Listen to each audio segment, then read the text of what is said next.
एक ऐसी साजिश जो नाकाम हुई, एक हकीकत जो लोगों से छिपी रही, और एक इंसान जिसे मारने की कोशिश हुई मगर अल्लाह ने उसे आसमान पर उठा लिया। यह कहानी है हजरत ईसा अलैहिस्सलाम की। यहूदी आलिम और सरदार हजरत ईसा से नफरत करते थे। उनके पास अल्लाह के दिए चमत्कार, बीमारों को ठीक करना, अंधों को रोशनी देना और मुर्दों को जिंदा करना लोगों को उनकी ओर खींच रहे थे।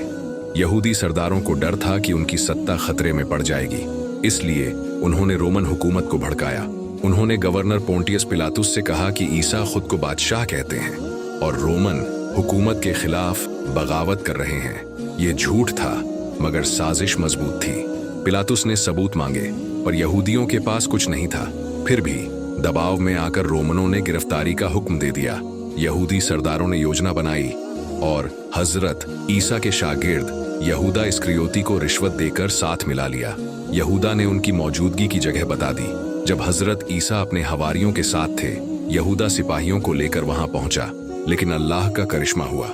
जैसे ही सिपाही हजरत ईसा को पकड़ने आए, अल्लाह ने यहूदा की शक्ल बदल दी और उसे ईसा जैसा बना दिया। अंधेरे में सिपाहियों ने यहूदा को पकड़ लिया और रोमन हुकूमत को सौंप दिया।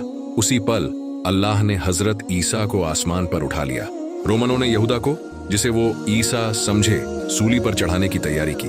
यहूदा चीखता रहा, मैं ईसा नहीं हूं, मगर किसी ने यकीन नहीं किया।